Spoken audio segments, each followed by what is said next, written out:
Welcome to Leaders of Tomorrow Masterclass, a series of digital-first conversations that we do, talking about all the topics and themes that are most relevant to you, the entrepreneur.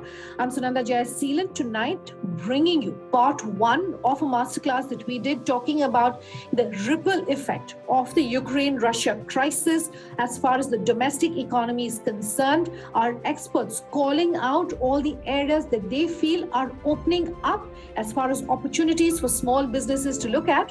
What are those opportunities? Let's take a listen to today's masterclass. On the show, we have Mohandas Pai, Chairman, Manipal Global Education, Dr. MJ Khan, Chairman, ICFA, Dharmesh Bhatia, Director, Private Banking, Emeritus, NBD.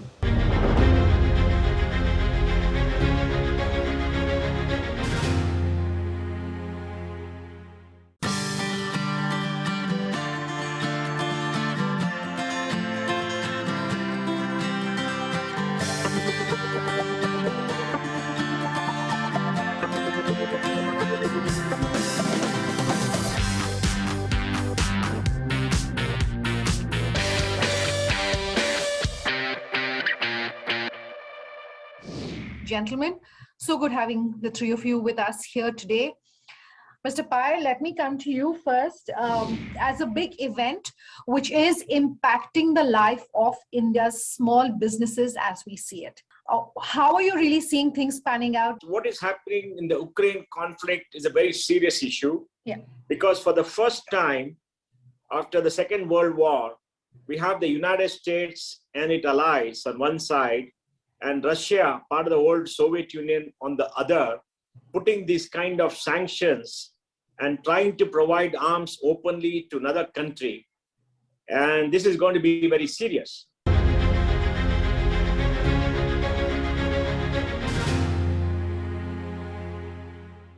So what is the impact? Now the impact will be, there'll be a general increase in inflation because oil is obviously a casualty. Russia, it makes up 10% of the world's production and exports.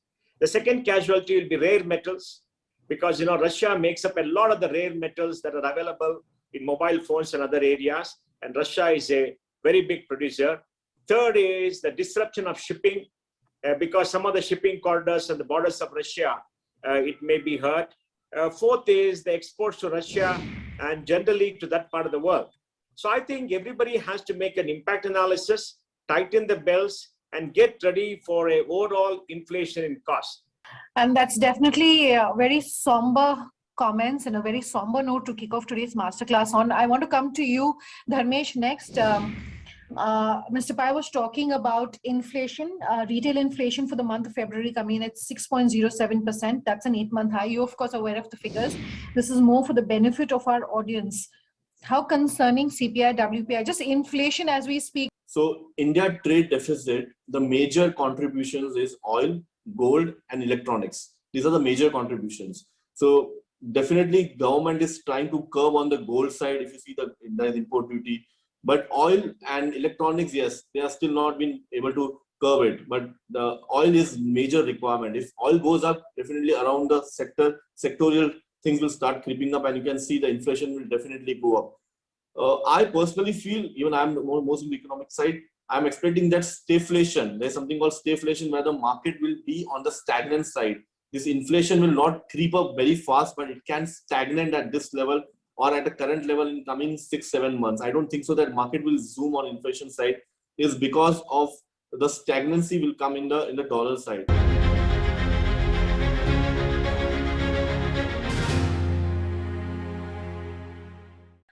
Dr. Khan, one of the more tragic fallouts, if I can call it that, of this present crisis, and we're discussing, of course, the big event of the Ukraine-Russia crisis and its impact on India, is what's happening in the food basket and the bread basket, really, of the world, and its impact as far as wheat and cheaper wheat in so many countries, whether it is, whether it is in India, whether it is in large parts of the African subcontinent, depend on cheap wheat imports coming from Ukraine, coming in from Russia, and those have been impacted, of course.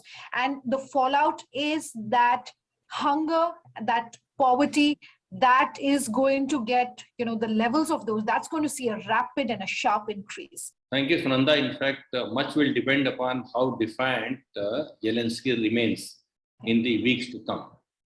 And in response to that, how determined the Russia becomes to prolong the war and increase the intensity of that. So this is one statement. Second is that how neutral China and India remain in this war. And that will also determine to a large extent the inflationary trends that obtain worldwide. Now coming to the case of India, where the situation of food security and the agro trade is concerned, let me tell you, in my understanding and the analysis that I have been able to do as a fallout of this conflict on the food prices and food security, I would say India might emerge very well as the net gainer.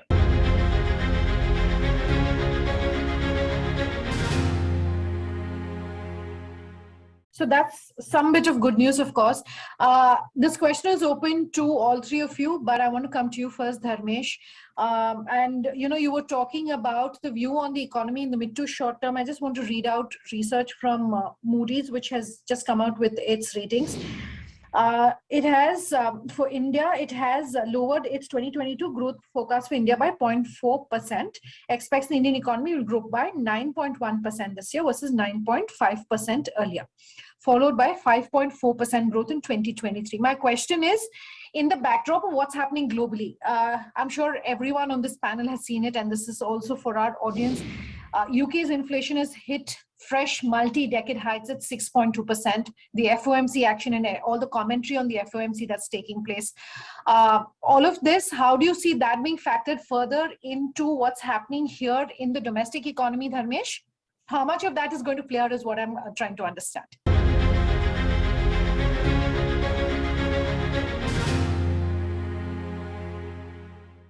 I personally feel that the data which has been provided is still not, I'm not 100% sure on that, because as an economy, Indian economy, the population, the consumption data, as an agriculture country, still we are self-sufficient. Even though the war continues for next 6 months, we are self-sufficient for the entire India to satisfy the food and hunger of the people. It's only the deficit which will hit is only on the oil segment. But again, we have other segments where Saudi Arabia is there, where Iran nuclear deal has been sanctioning, things can go better, which will impact the Indian economy. So India and the BRICS, complete BRIC countries, are definitely not going to impact that much.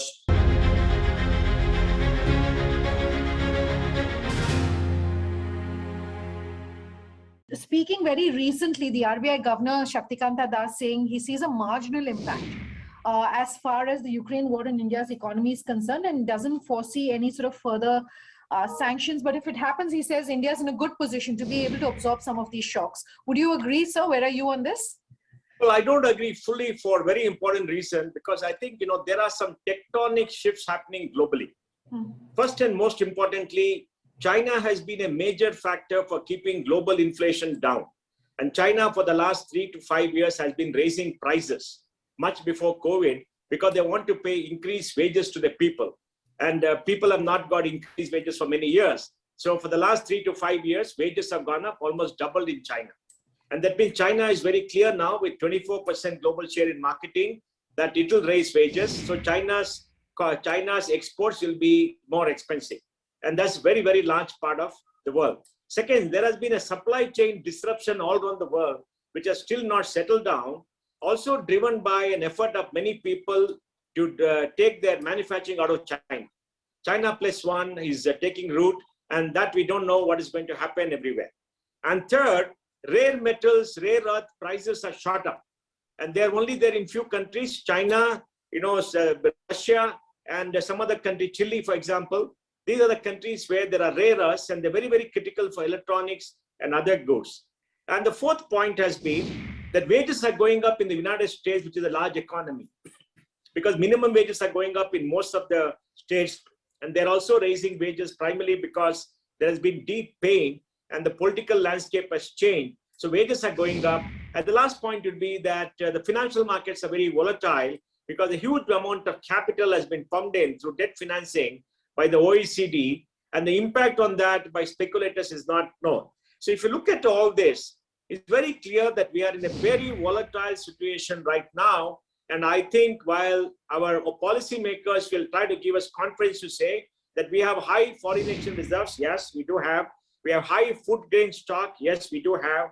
Oil is a problem because prices have gone up, can be mitigated by 20% ethanol, which could possibly help for some time. And we could get oil at a discount from Russia, provided, it is not stopped. That's some mitigation. And lastly, Indian industry has become much more competitive. And with China raising prices, Indian manufacturing exports could go up because we'll be very, very competitive. And China is raising prices also to stop, the environment being degraded in China. So, there are too many moving parts. So I like Governor Shaktikanta Das' optimism and the government's optimism. They have to keep us optimistic. But I think the important thing to understand is for industry, things are going to be volatile. Things are not going to be normal for the near future. We have to take risk mitigation efforts. We have to build liquidity in businesses. We have to make sure that we, take action in advance to secure raw material for us and make sure that we don't get locked into long-term price contract with the clients. So we got to be very careful, and things are not normal will not be normal for some more time.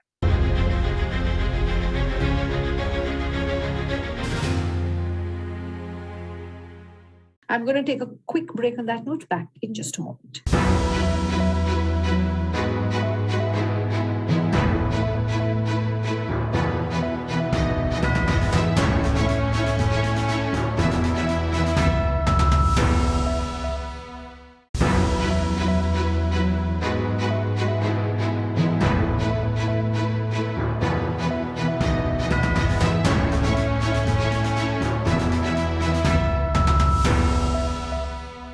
Welcome back. You're with us here on Leaders of Tomorrow Masterclass.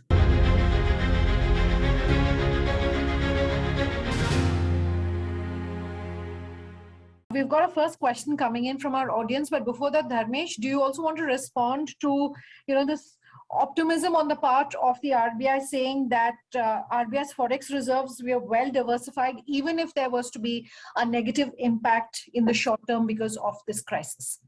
So I completely agree. As such, as the Indian market and Indian reserve has been holding consistency. If you have noticed, like compare the rupee INR compared with your dollars. If you see other currencies, you talk about euro, you talk about the ruble that now is corrected, Turkish lira. You talk about any currencies has been depreciated worldwide except INR. INR has not been depreciated. It has been stagnant by 75, 77 now, maximum it touched. So stability is still there as such.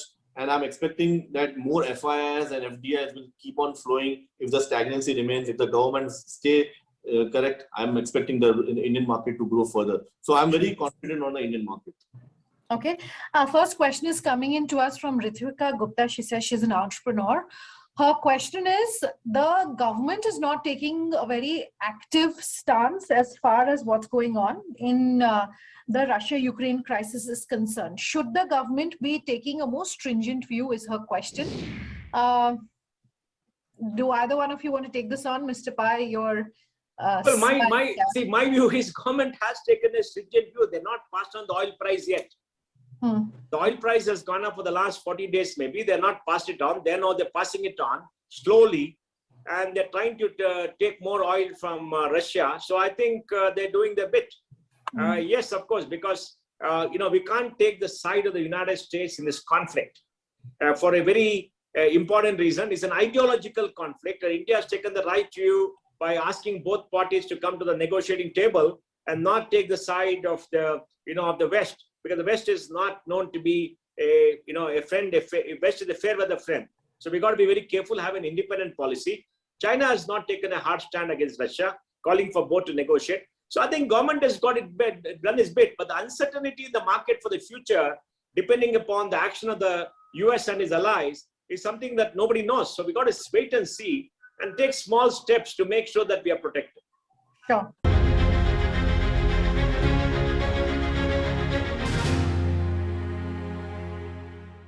This question is coming to us from Manoj Patel. He says he's a founder at FXM Track Financials.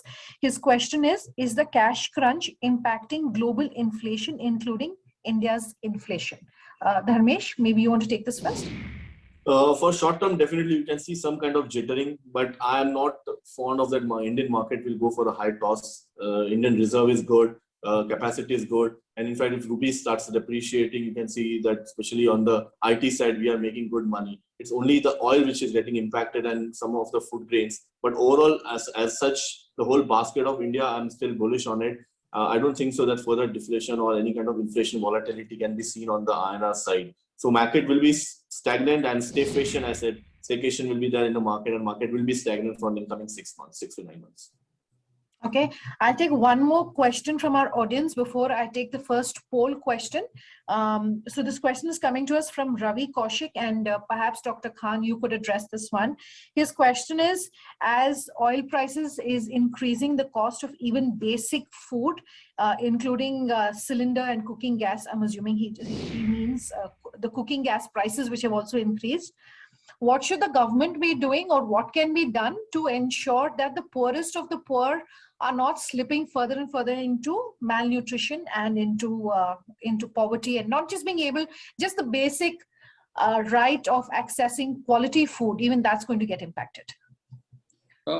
As far as agricultural operations are concerned, the three inputs that are going to be adversely affected, the fertilizers more importantly, because it is not only the prices going up, it is also the availability per se that is going to be a question mark. The second is that fuel, the diesel prices, which is about 12% of the entire agricultural cost that works out to be.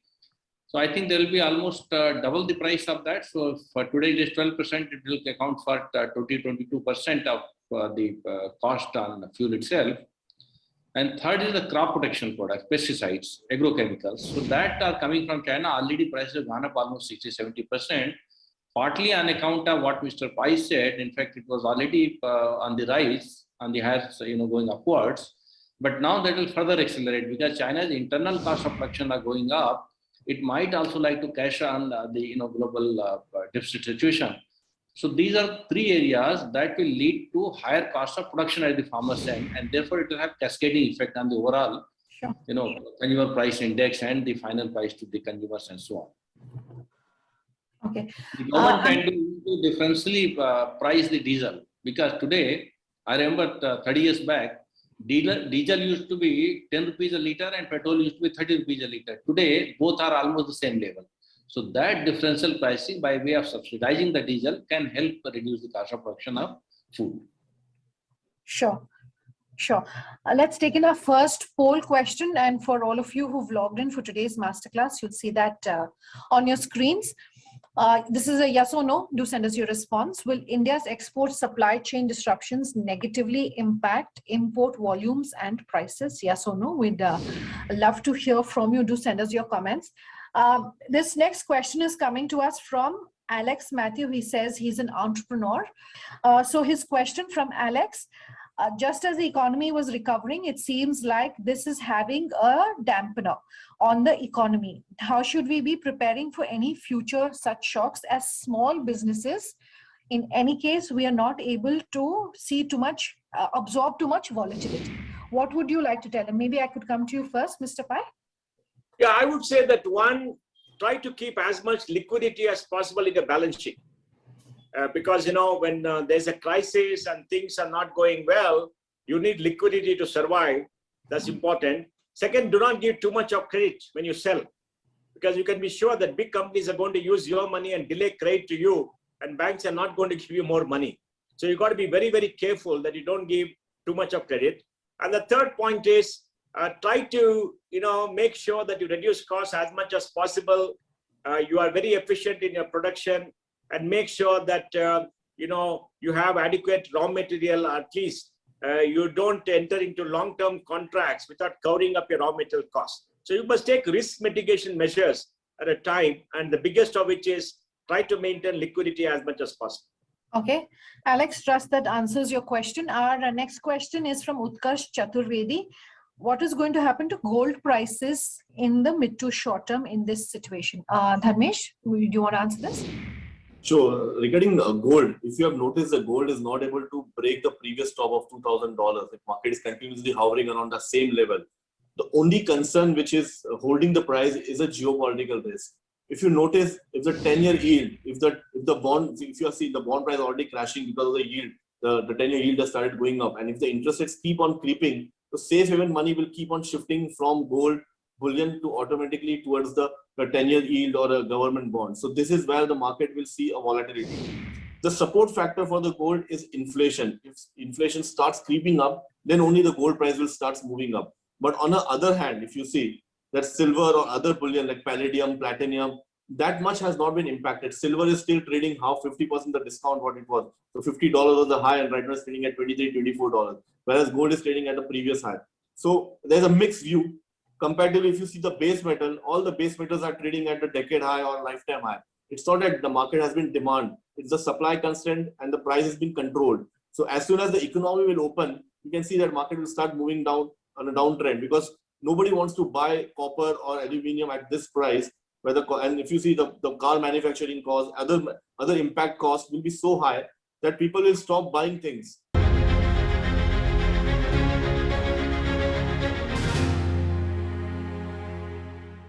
Let me read out the response to the poll that I had asked our viewers and our audience who have logged in. 25% saying no, 75% saying yes. Will India's export supply chain disruptions negatively impact import volumes and prices? That's all we could put into this first part, but if you have any feedback for us, we'd love to hear from you. Also, here's a sneak peek on what we have on the second part. Consumers may have a better option because power is much cheaper than possibly petrol and diesel. Right now, the price shoots up. Definitely, you will see that people will start spending less. The consumer index will start going down. It start diminishing. Government may come up with some kind of liberal package to accelerate the creation of more employment opportunities, and farm sector happens to be one.